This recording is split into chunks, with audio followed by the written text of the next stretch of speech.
Okay, so thank you so much for having me. I'm Cara Hanlon, and yeah, I'm just excited to be a part of this tonight, and I hope you all enjoy and can learn something new as the night goes on. So, so something personal about me, I was born and brought up in Stornoway on the Isle of Lewis. I joined my local swimming club at the age of 7 and haven't really looked back. At the age of 18, I moved to Edinburgh for university, and I've lived in Edinburgh since. I currently swim for the University of Edinburgh swim team, and I studied applied sports science as my undergrad degree. And I'm currently finishing my master's degree in sport policy and management, also at the University of Edinburgh. As Dan mentioned, these are a few of my recent successes. However, obviously, no path to success is a straight line. And like any athlete, I've had many ups and downs with injuries, plateaus, missing out on the 2018 Commonwealth Games, and most recently missing out on the 2024 Paris Olympics by 0.04 of a second. But I'm incredibly proud of the achievements that I have here, and I've definitely come a long way in my career so far. So representing the Western Isles, Scotland, and GB is more than I could have asked for when I was a young girl just starting out in sport. So obviously managing emotions in sport is crucial for maintaining high performance. That's sort of why we're all here tonight, to learn a wee bit more about it. And I'm just happy to share some of my experiences. Um, Over the years, throughout my time competing, I've begun to learn more and more about how to develop the skills to perform at a high level. And again, sort of no road is easy, no road to success is easy. There are lots of ups and downs when it comes to managing emotions.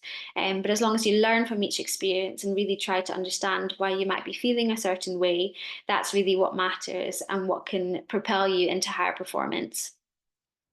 When I was a younger girl, starting out in the sport, I definitely was not at ease with the nerves.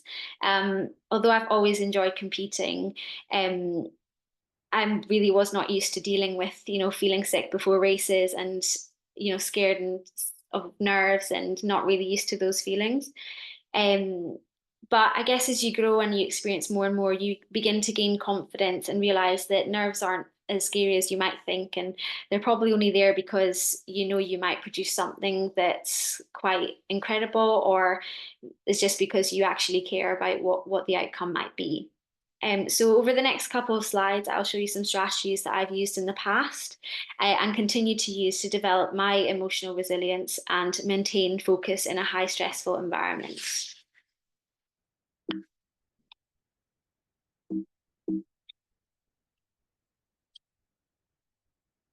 So the first one of these is visualization. So a few that we've used in the past with sort of my sports psychologist at Edinburgh and as a team at Edinburgh, we like to, sort of use different things to help with our performances and make us aware of what we're doing. So one of the first ones that we like to do is sort of close our eyes and practice imagining yourself performing your perfect race or your skill. And that might be whatever you do in your different sports. But for me, obviously, I like to sort of visualize walking up to the block, visualize the perfect dive, the perfect breakout, and then, count my strokes to the wall, turn, have a good breakout, and then count my strokes on the way back, just so that I know where I should be at what moment. And then sort of on top of that, something that we like to do, and it's actually quite a fun thing, and you kind of get better at it as you do it and makes you a wee bit more aware of what you're doing, is to close your eyes and ask someone to start you off with a stopwatch.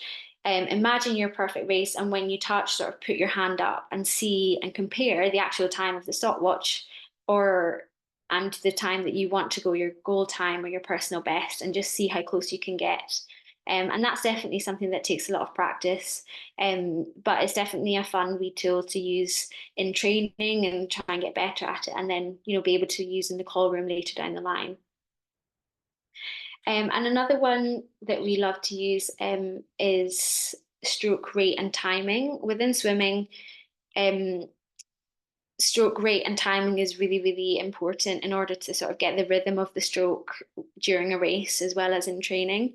And one thing we've done in the past is to find a song that compares directly to the beat of your stroke. So for me, 48 strokes per minute is usually what I'm trying to be in a 100-meter breaststroke. And the song Hey Soul Sister by Train that is basically right on that beat. So I've before in the call room sort of listened to that song just to get my head in the right space to, sort of be at that rhythm. And that really helps calm me in the call room because I can just sort of channel that inner rhythm. And yeah, it's definitely a fun one to sort of find your song that might be your perfect rhythm. So another one that we've done a couple of times is to pop a GoPro under the back of our cap, which press record and then sort of swim at race pace. And what that does is basically records the sound of each stroke. And when you play it back, you kind of get the sound of your race pace.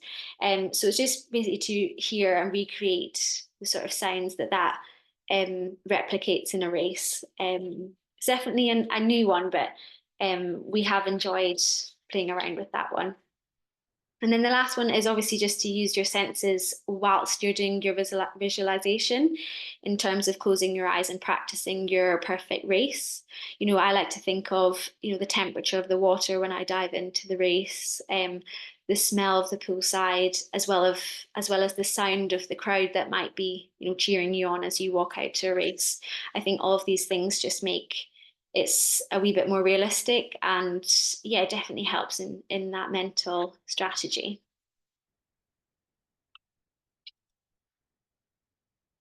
So self-talk and breathing are also another two that are really important to me. Personally, they're definitely two that I use on a daily basis, as well as in competition. Obviously, self-talk is to do with internal dialogue, and using affirmations such as "I can do this," "I'm prepared," just helps boost confidence and motivation, and also counteracts negative thoughts, which can lead to self-doubt and anxiety. I find it extremely important in times of high stress, especially competing on an international level. Um, and just giving myself a few words of encouragement can really help keep you in a positive mindset and stay present in the moment, as well as breathing, something that I use on a regular basis as well. And pretty much every race I do is just to take a big deep breath in just as I'm on the block, just to sort of stay present in the moment.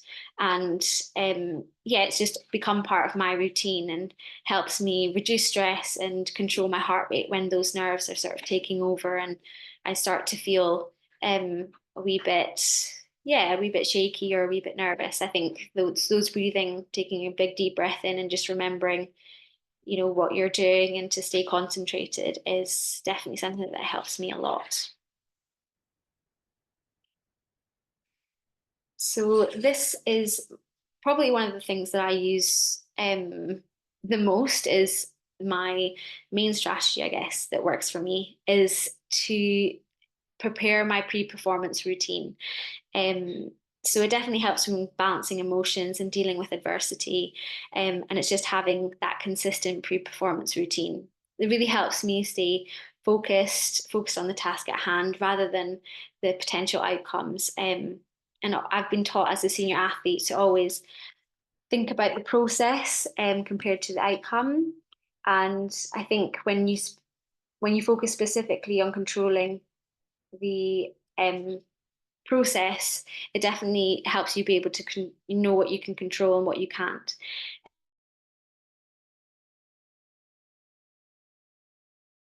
Um, so obviously throughout the season, each competition we use as a preparation for the key meet of the season. We'll always practice different things at competitions that are maybe not as important to see what works best, such as, eating different things to see how we feel, preparing in the swim warm up, doing different things to see if that makes us feel more primed. Um, Other things like when you do your priming, how long you need to put on your suit, all these different things. And obviously, although you can't control everything, you can take away as many variables as you can by knowing your race day routine. And I think that also, for me, when it comes to my key race, by the time I've practiced all these things, I know when I'm waking up before a race, I know what I'm eating, when I'm going to arrive at the pool.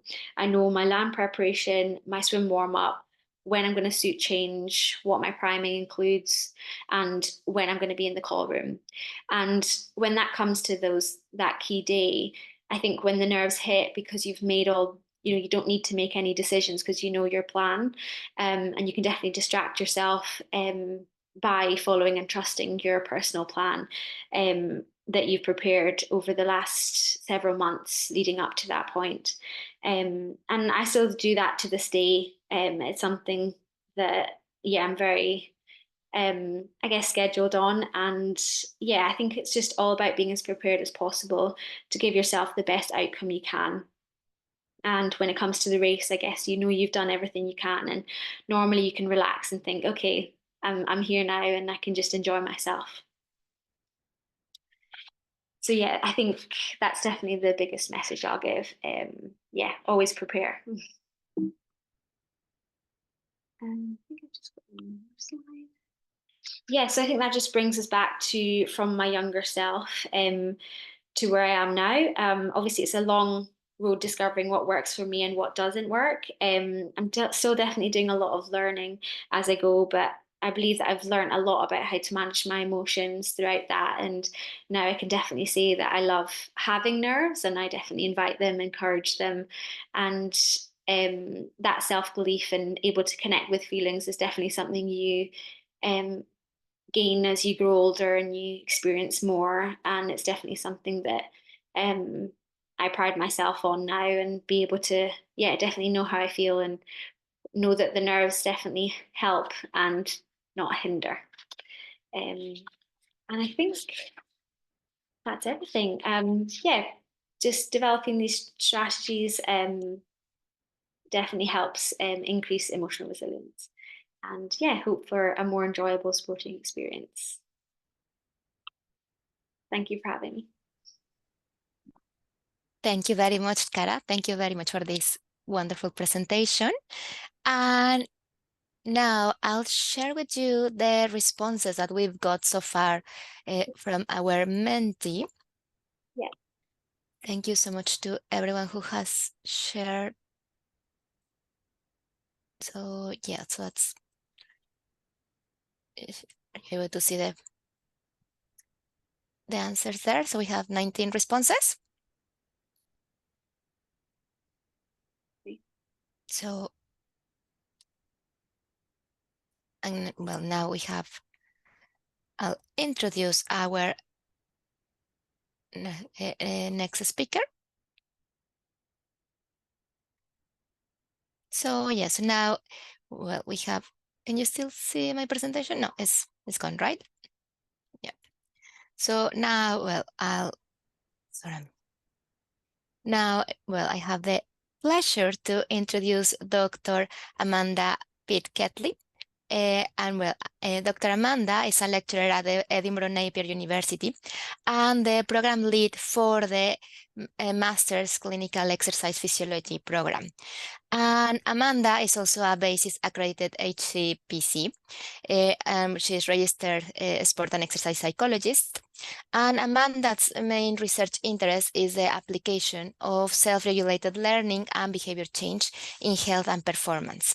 Additionally, Amanda works with athletes and coaches from many sports, including martial arts, triathlon, rugby, touch rugby, field hockey, motor racing, including the WSeries 2022, football, swimming, golf, gymnastics, and dressage.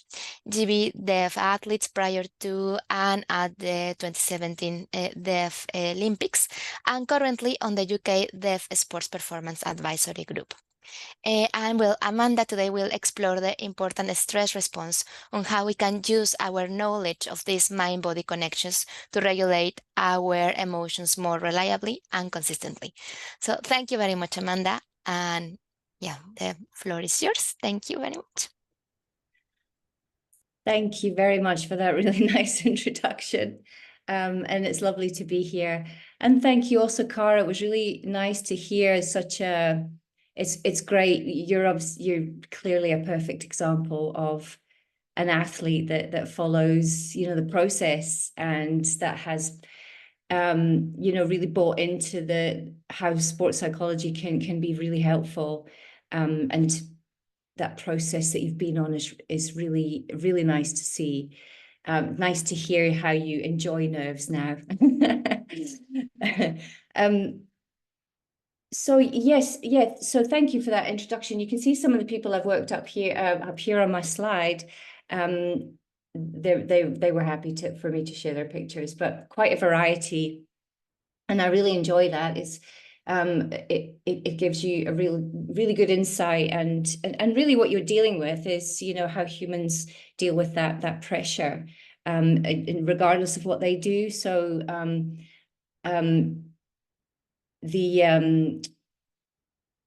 I'm going to talk about really from a sport perspective today, because that's what we're here talking about, managing emotions in sport. But I'll come to it in a second, as to you know, what a sport and exercise psychologist can also do.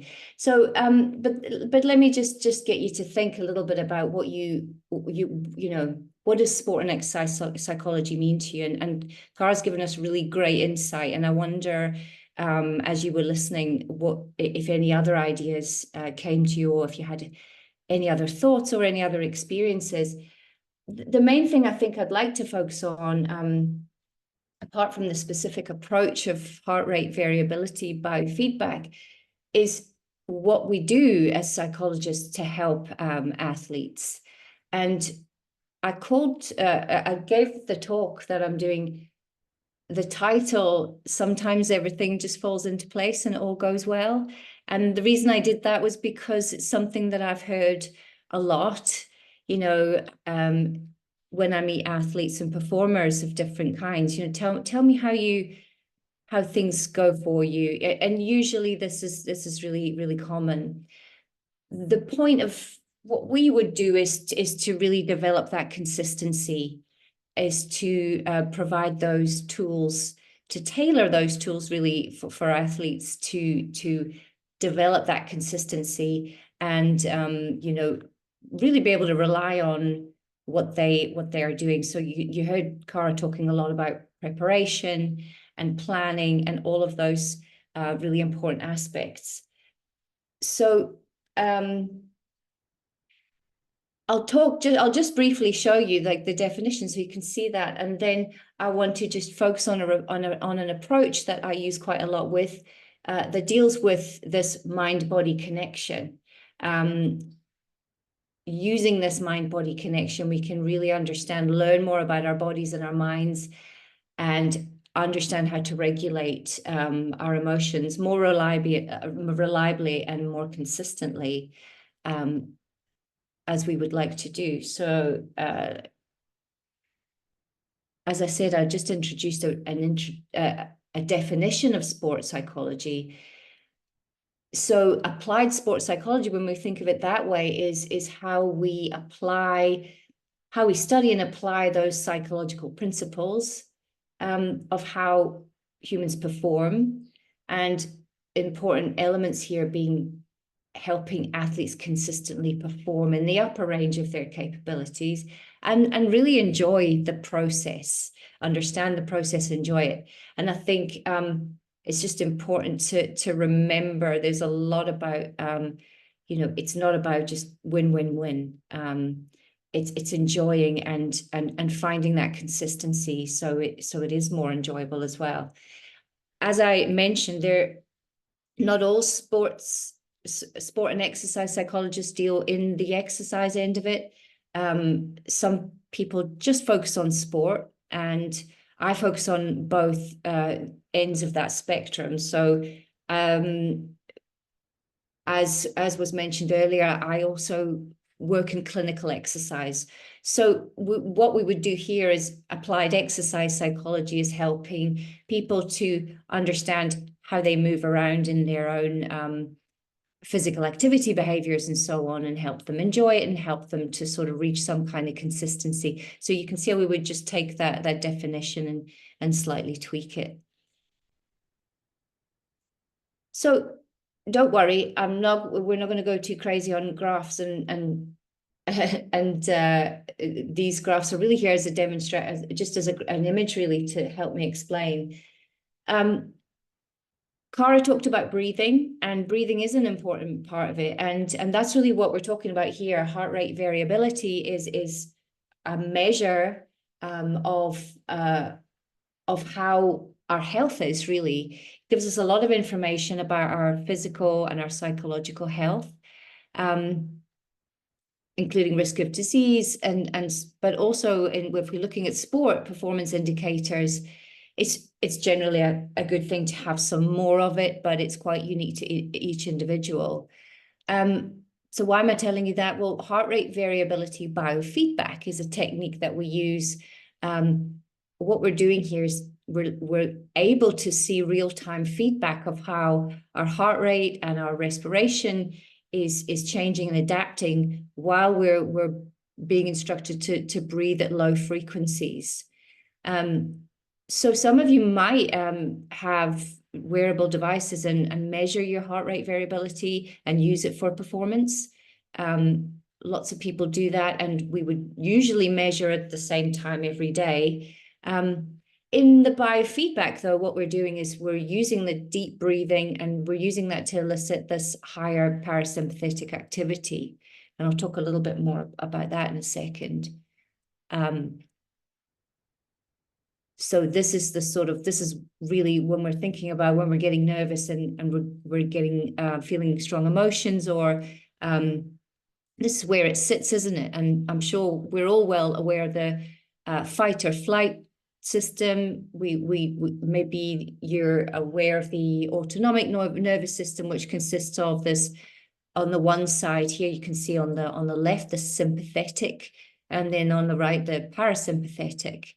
So this autonomic nervous system, if we can learn how to understand how changes in our body or changes in our mind or what we're thinking can affect our changes in our body, and if we can learn to understand that, we can actually help to develop that consistency I was talking about, that we try to develop in our athletes when we work with them. So the sympathetic nervous system is the accelerator. So, you know, you've all heard the sort of analogy of, you know, running away from a lion. As soon as you see the lion, this system kicks in. It's there to get you out of there, to protect you, to you know, to either fight or flight or freeze, as the case may call for. So this is an accelerator. And the other side of this system is the parasympathetic nervous system, and this is really a brake. It stops the acceleration. When we think of how fast-paced our world is and how much anxiety there is out there, that you know, it's just seems to be getting more and more. We see that a lot in our students, and what's happening there is we're not putting the brake on often enough. And so the biofeedback helps us to not only, so that we're using breath and we can use breathing. The added benefit of the biofeedback is that insight. I can see what's happening, and I can use it to you know, bring on, like, I can use it to think about certain things and notice how that impacts my heart rate, my respiration, and so on. And I can try to manipulate that by understanding it in real time. So with the breath, this brake is applied when we slow our breathing down. And in fact, when we exhale, the heart rate slows. And when we inhale, the heart rate speeds up. And that's really it. You know, when we slow our breath down, we can allow the system to put the brake on. So when we work with this and when we practice this over time, this slow-paced breathing, And there are a number of different protocols for different reasons, but we can then allow this break to come on and to do all the work that parasympathetic system will do for us if we give it a chance. When we are very stressed and anxious, that system is not active. And so because the system is trying to do something which is at the complete opposite of it. If you're trying to run away, you can't relax. So when we're in a constant state, so this, when we bring it back to athletes who are struggling to control nerves or deal with nerves, trying to understand, how to manage those, it can be, it's usually quite frightening for athletes. Cara mentioned, feeling sick a bit, and I know I've worked with a lot of athletes who, lots of people vomit before they go to perform. It's quite common.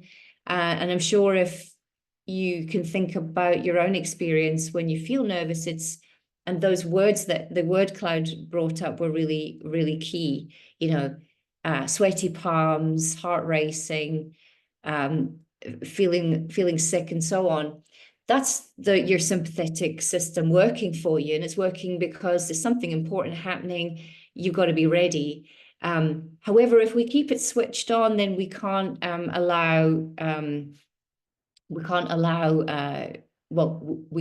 just simply can't stay stressed all the time. It's not helpful, but lots of us do.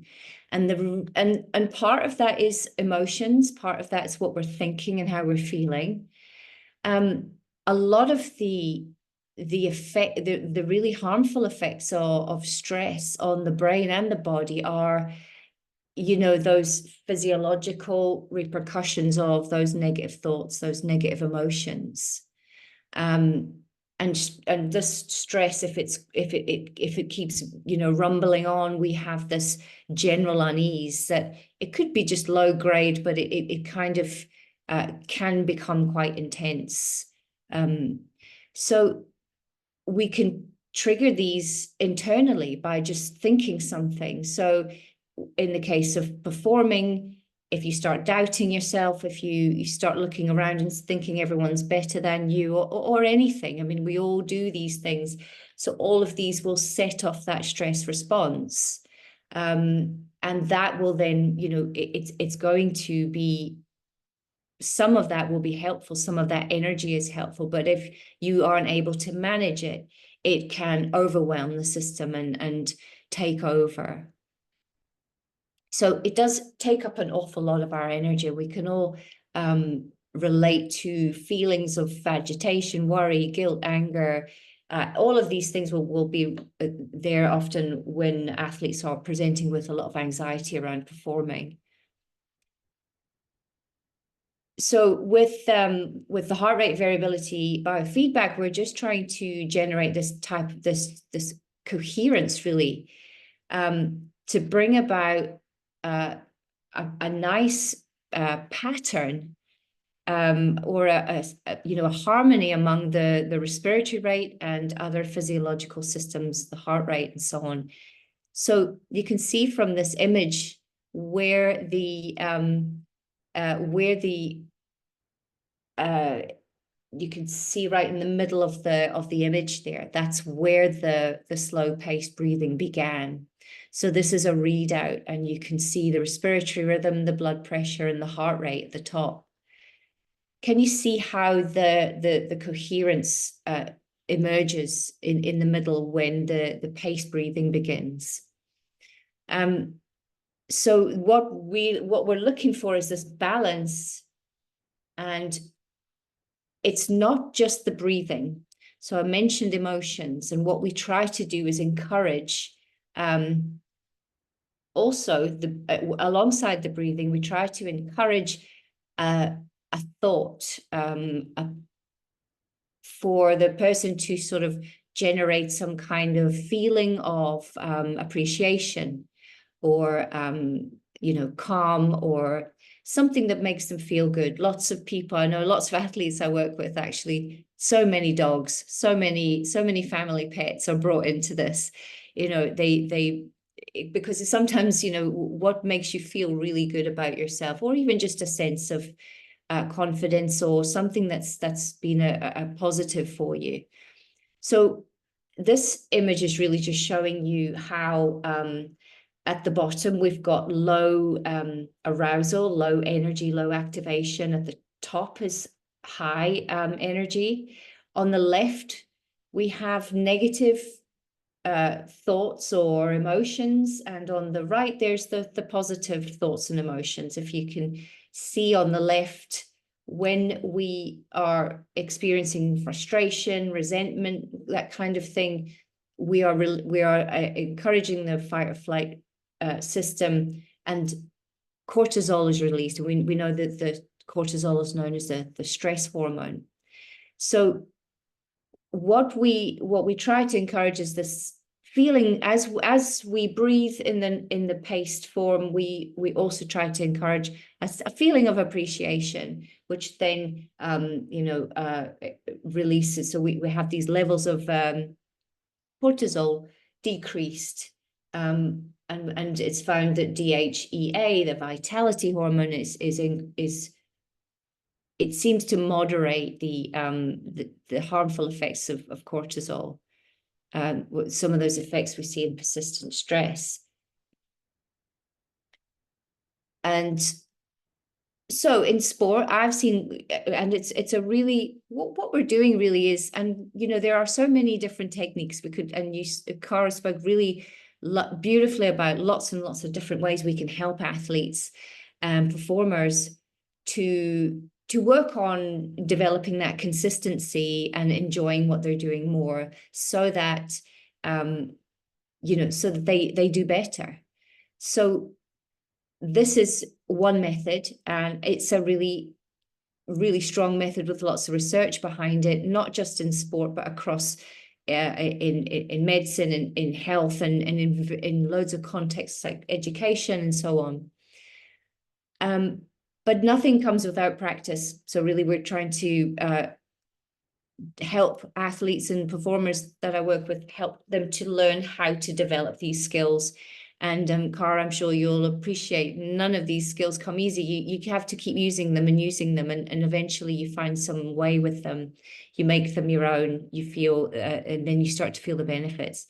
So with this biofeedback technique, it's a really nice kind of, it's a endurance or weight training for your brain, and you build this kind of fitness, this nervous system fitness with regular practice. There are lots of benefits there, you can see as well, and focus and improve motor skills, creativity, just being calm. So if you can take yourself out of that super stressed state before you go to perform, then you're obviously going to perform. Your brain knows what to do. You've got to get out your brain, your mind out of the way, so that deep learning that you have spent a long time working on can come through without anything in the way. So as you can see here, there are just some places where this is used. I'm just coming up for time, and I won't show you now, but I was going to just clip myself in and show the software that I've got. We can do this without the software, and as I said, it really is just paced breathing and focusing on regenerative thoughts. But obviously the software helps you have a little insight into your nervous system and helps you learn from that. But really what we do with this is just focus on your attention in the area of your heart. And you imagine that your breath is flowing in and out of your heart or your chest area, breathing a little bit slower, a little bit deeper than normal, and you just settle into a rhythm. And as you continue that breath or that rhythm, make a really sincere attempt to experience a feeling of appreciation or care. Think about someone you love, a pet, a place, an accomplishment, and so on. And just try to hold that. This helps with focus training as well. And as you breathe, you're just focusing on that thought and that feeling. And then what we'll do is just practice that and keep practicing that over time. And then eventually your nervous system really responds to that break in all that acceleration. And talking of acceleration, I have worked with quite a few racing drivers, and I have a game that does this. So we can use this biofeedback in a driving game. So you put the sensor on and you have to drive the car, but the only way the car drives is if you are in this nice coherent state. So you work really hard to get there and see how far you can take your cars. Lots of other games available as well. And I think I'm out of time. Thanks, everyone. Stop sharing. Thank you very much, Amanda. Thank you for this really interesting session. So yeah, I've learned lots. So thank you so much. And now, well, I have the pleasure to introduce you to Dr. Karen Howells. She is a senior lecturer in sports psychology at Cardiff Metropolitan University and applied sports psychology. Karen is a chartered sport and exercise psychologist with British Psychological Society and an accredited HCPC registered sport and exercise psychologist. Karen has worked with athletes at all levels as an independent sports psychology practitioner in individual sports such as swimming, triathlon, athletics, gymnastics, karate, rowing, canoeing. And as a researcher, Karen has three main areas of interest: narratives around adversity in sport, the post-Olympic blues, and the application of sports psychology principle in practice. And today, Karen will introduce us to the use of imagery to manage emotions and promote performance. And well, this talk will address theory and how to use imagery in our own sport. So thank you very much, Karen, and welcome to this webinar. Thank you. At the moment, I am just trying to work out how to share my screen. I think you can see it, but it's not on presenter mode, unfortunately. There we go.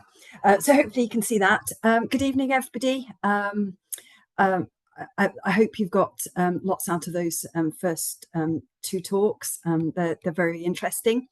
I'm going to draw on some of the things that both Cara and Amanda have talked about. And I'm going to be really looking at using one of the techniques that Cara talked about. She referred to it as visualization, but I'm going to use the term imagery, but essentially we're talking about the same thing.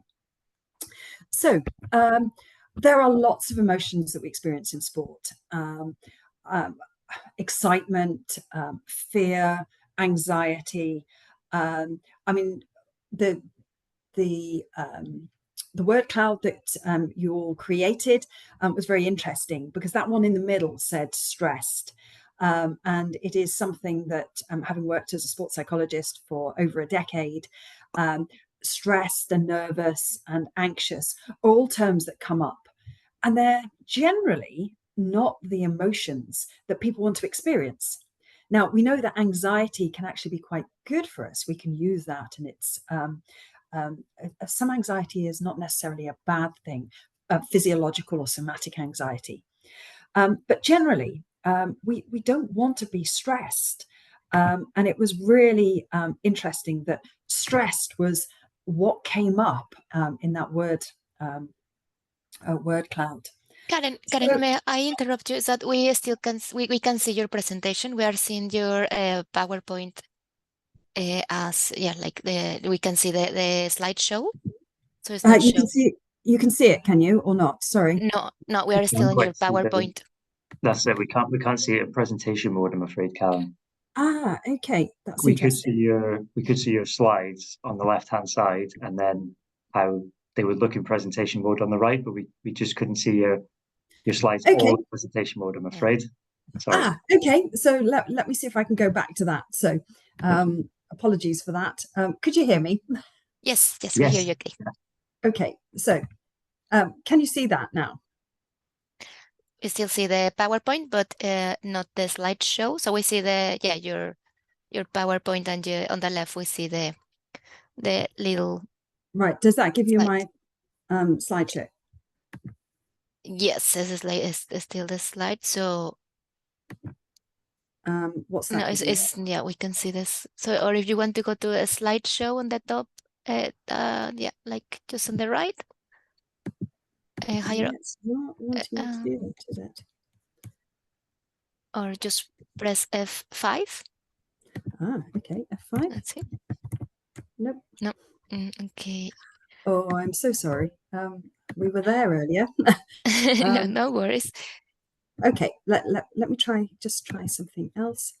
Let me go on to that and try this again. Okay, so window.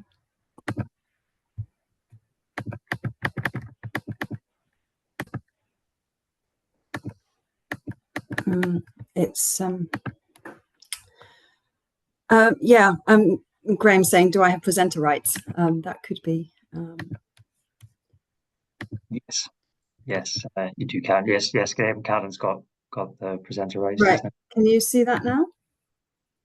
Yep. Not in presentation mode yet, I'm afraid, but you could. That's really odd. Presenter view, and you don't want to see that. Display settings. It doesn't allow me to do it. Okay, so if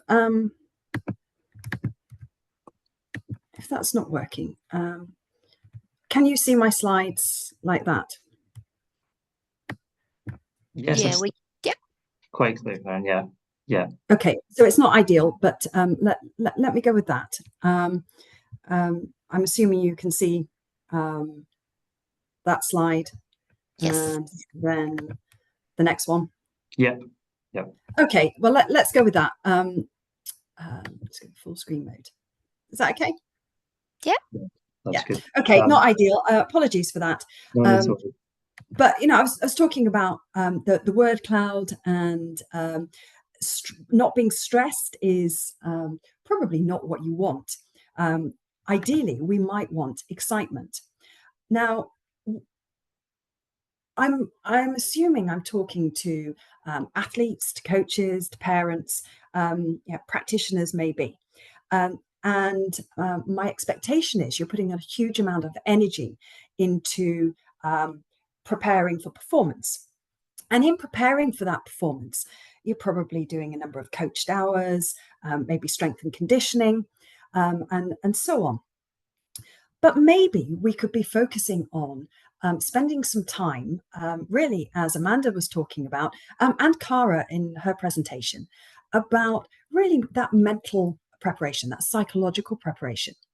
So what I'm going to really focus on now is turning that focus on I'm stressed, I'm nervous, I'm upset, into maybe something that resembles excitement, or maybe confidence, but certainly something that is a little bit more positive for your performance. Now, how do we go about this? Well, we can use psychological skills training. Now, Cara talked about this as visualization, but she also talked about things like positive self-talk. Now, as a sport and performance psychologist, now I refer to myself as sport and performance, not sport and exercise. I do a lot of psychological skills training with athletes, and visualization or imagery is one that I use quite a lot.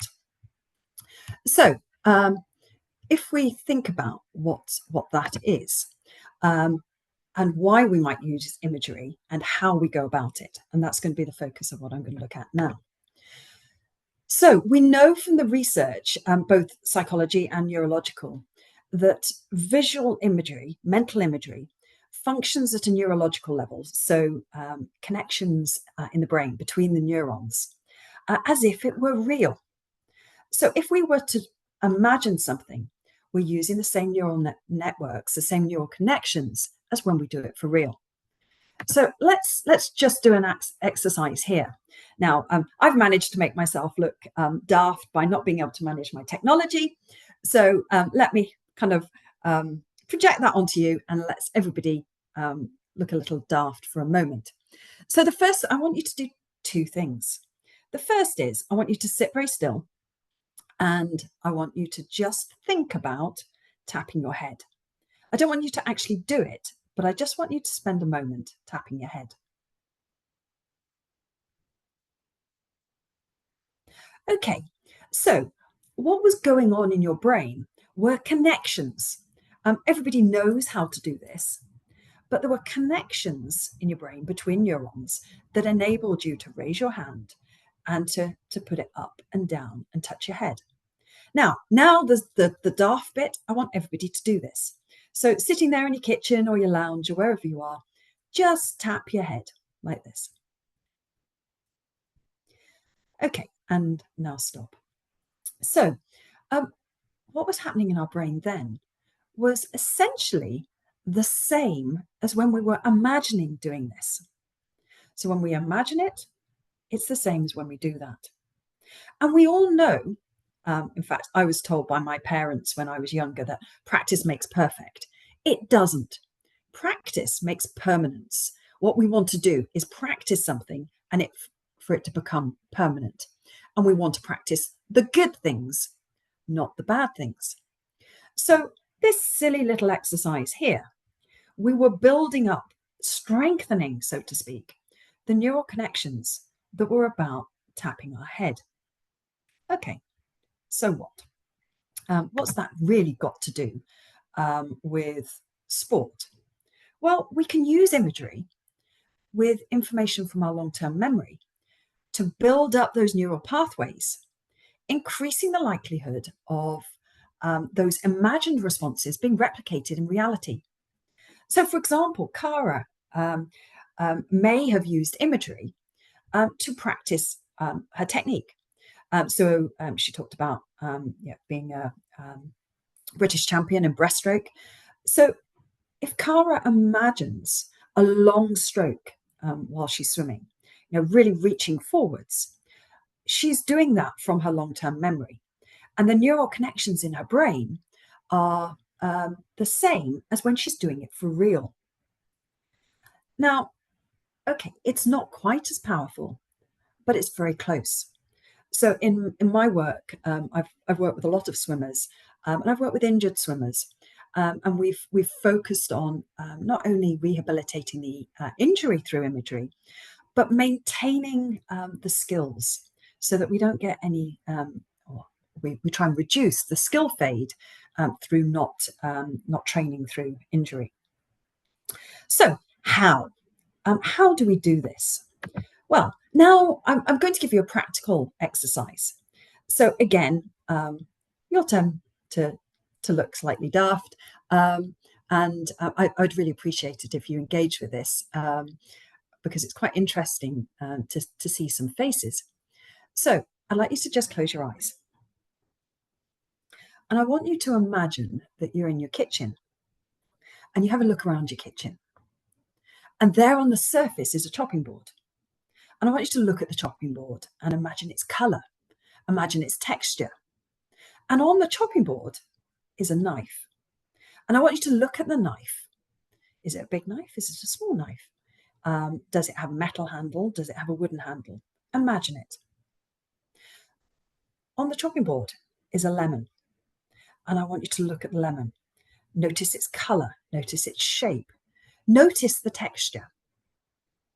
Now what I want you to do is to touch the lemon. Feel it. Is it cool? Is it warm? Is it cold? Does it just come out of the fridge? I want you to hold the lemon and with the other hand pick up the knife. Notice how the knife feels in your hand. And very, very carefully, I want you to cut the lemon in half.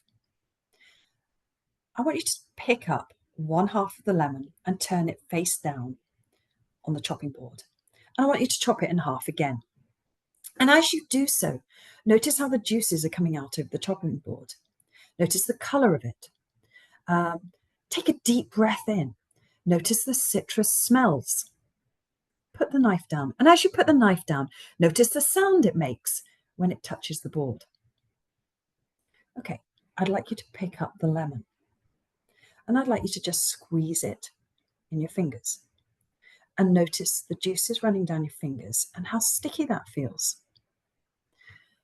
Take that quarter lemon up to your nose and take in a deep breath.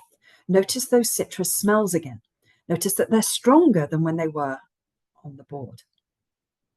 And now what I want you to do is to take a big bite of that lemon and notice the sour taste in your mouth. Notice how your the saliva is building up in your mouth.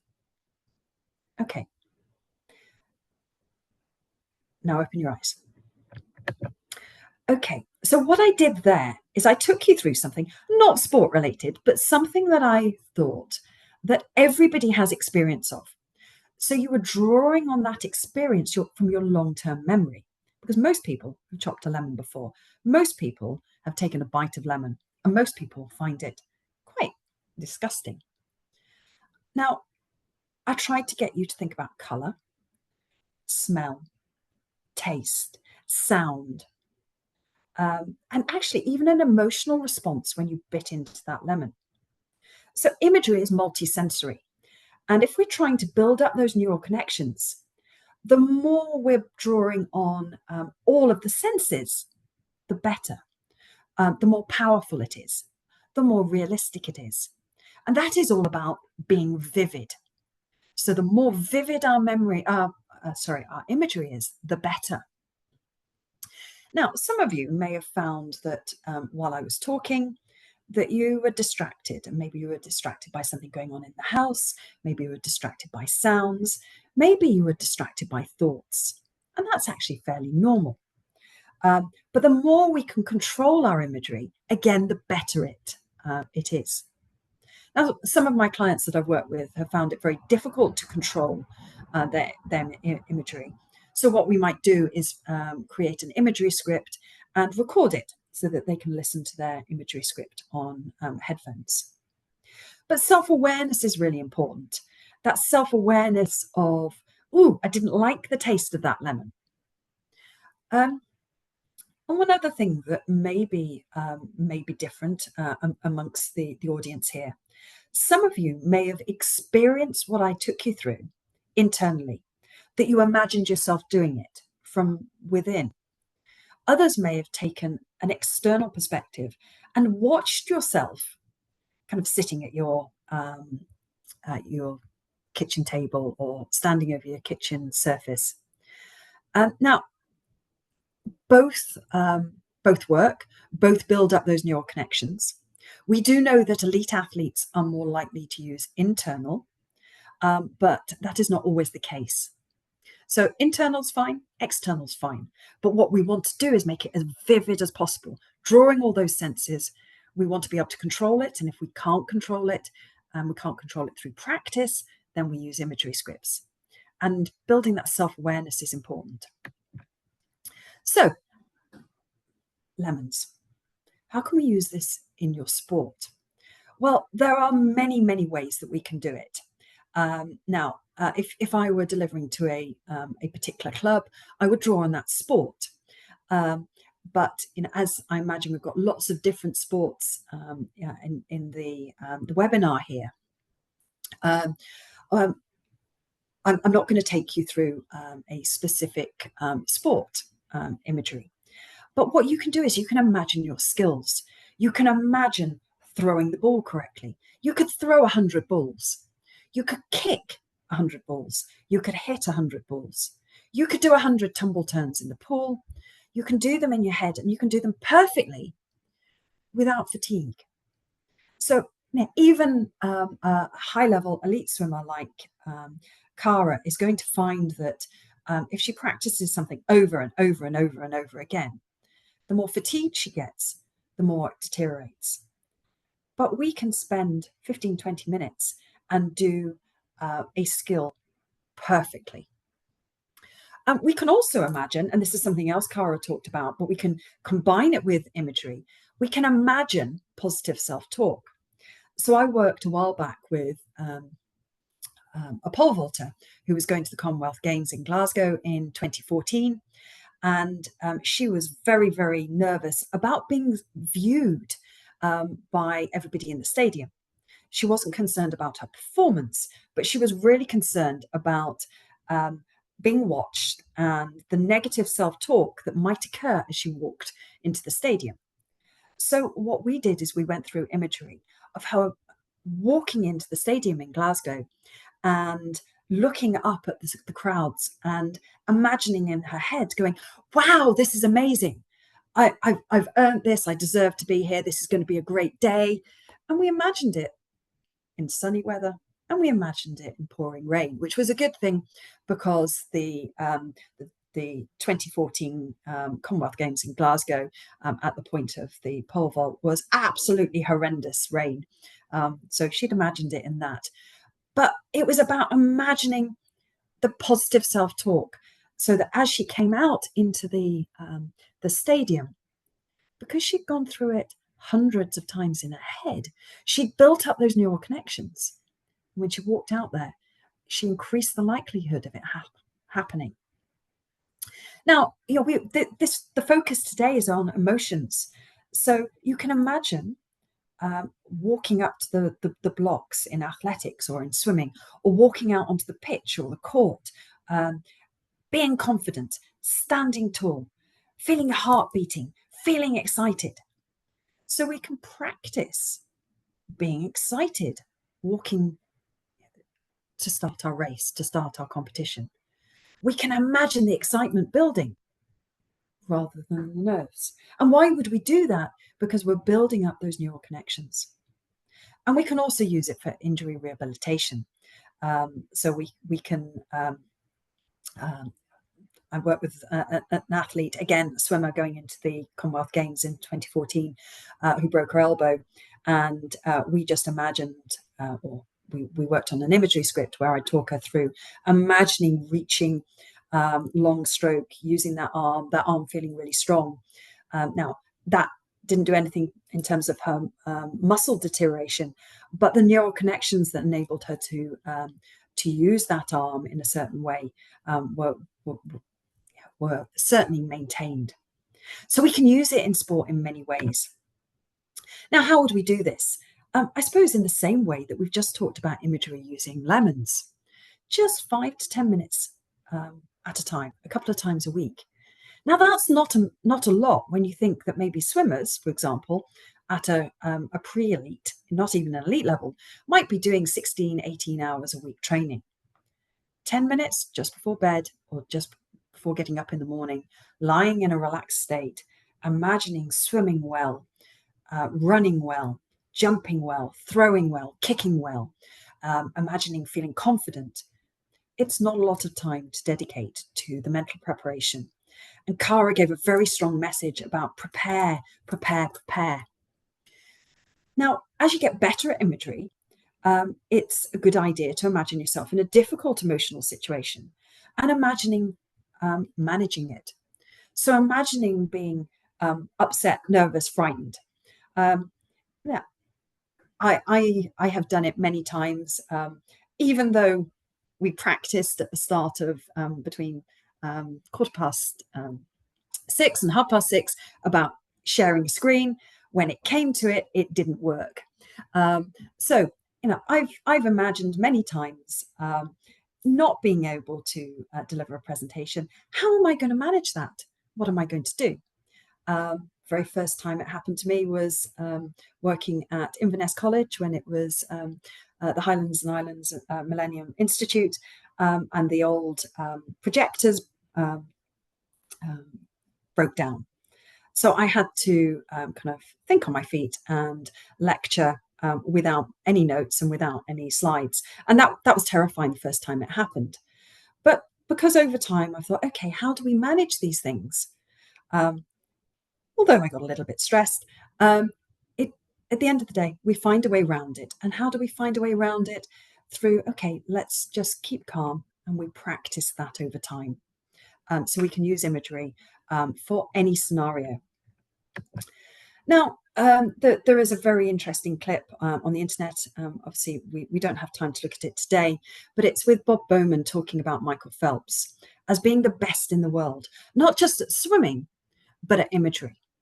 And that he imagined all possible outcomes, good and bad, from an internal and an external perspective. And it is that imagery that helped him in 2008, where at the start of his 200 fly, his goggles broke, and when he dived in, they filled up with water. He swam the 200 fly to a gold medal, pretty much blind. Why? Because he had been through that scenario in his head before. He had imagined it. He'd gone through it. So In the early days of practicing imagery, what we want to do is imagine the good things, build up those neural connections. But over time, we want to build up the neural connections of the what ifs. What if this goes wrong? What if this happens? How am I going to manage it? So that when it happens, I don't have to go through the slow cognitive process of decision making. It's already done. I know what route to take. Oh, apologies there. And just, I suppose, coming back to the point I made, the idea of using imagery is transferable to any performance environment. And that's one of the reasons I think of myself as a sport and performance psychologist. I've worked in the oil and gas industry. I've worked with consultant surgeons. I've worked with performing arts, dancers and so on.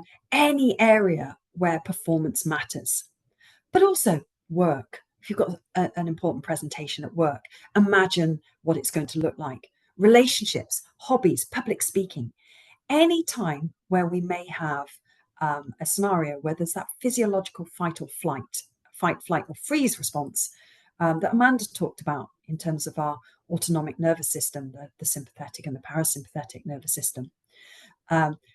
Any scenario where we may get some heightened emotions, we can use imagery. Thank you very much for listening, and thank you very much for tolerating my absolutely abysmal tech skills. Yeah, apologies for that. Thank you.